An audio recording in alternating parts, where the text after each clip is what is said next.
Bien, bonjour à tous, une nouvelle vidéo pour expliquer comment déterminer la fréquence de rotation lors d'un perçage. Alors, pourquoi déterminer la fréquence de rotation? Eh bien, tout simplement, il faut savoir que lorsque l'on réalise un perçage, il est important de bien choisir sa fréquence. Lorsque l'on choisit sa fréquence, cela nous évite, bien, tout simplement d'abîmer son outil.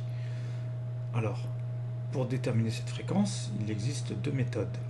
La méthode graphique, elle consiste à utiliser ce qu'on appelle un abaque de perçage.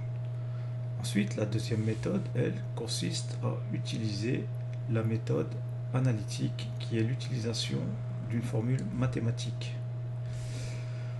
Donc, l'abaque de perçage, il se présente ici sous cette forme.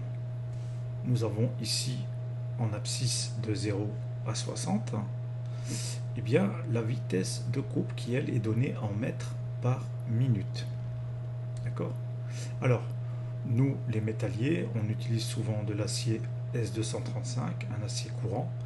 Donc, sa vitesse de coupe à adopter est de 25 mètres par minute.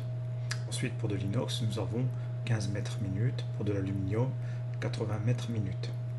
Ensuite, nous avons ici de 0 à 6000, eh bien, nous avons la fréquence de rotation qui, elle, est donnée en tours par minute. D'accord? Et nous avons ici des droites obliques qui partent de 0. Donc ici, ces droites obliques correspondent, eh bien, tout simplement au diamètre du forêt. Donc ici, diamètre 23, diamètre 18, ainsi de suite. Alors, nous allons prendre l'exemple ici, eh bien, d'un perçage à réaliser qui est de diamètre 8 mm dans un acier courant S235. Donc, la vitesse de coupe à adopter est de 25 mètres par minute. Ça va se situer ici entre 20 et 30.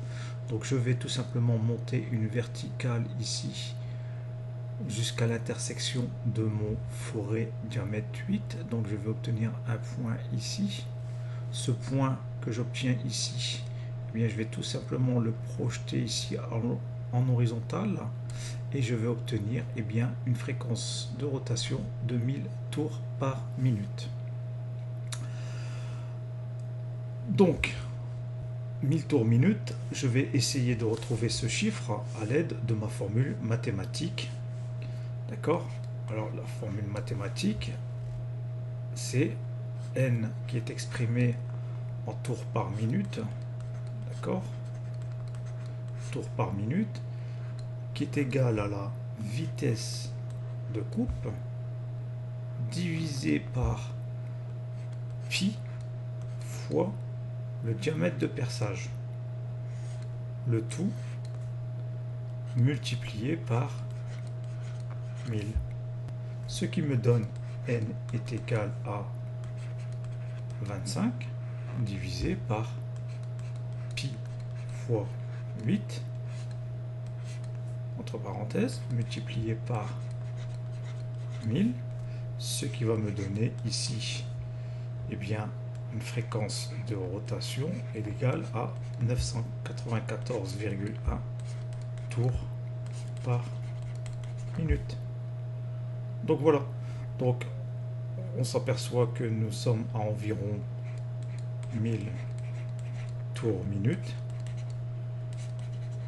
ce qui correspond à le résultat trouvé sur mon abaque. D'accord? Alors cet abaque, vous le retrouvez bien sûr sur le côté des machines. D'accord?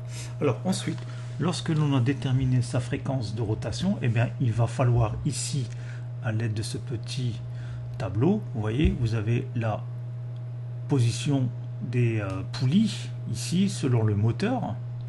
D'accord? Moteur, et ici vous avez la broche. Alors la broche, c'est ce qui correspond, eh bien, au forêt. D'accord? Alors entre les deux ici, vous voyez, vous avez la fréquence de rotation qui est donnée. Alors, selon la fréquence de rotation obtenue, d'accord, eh bien, je vais devoir positionner ma courroie, d'accord, eh bien, selon les deux principes de montage de mes poulies. Alors j'ai 1000 tours minute, donc je vais ici prendre à peu près ici 1000 tours minute, ça va se situer ici à peu près. Vous voyez, je vais mettre ma position de courroie ici sur les gorges. D'accord? Donc il faudra absolument adopter la position des poulies de cette manière. D'accord? Donc voilà pour la fréquence de rotation. Je vous dis à bientôt pour une prochaine vidéo.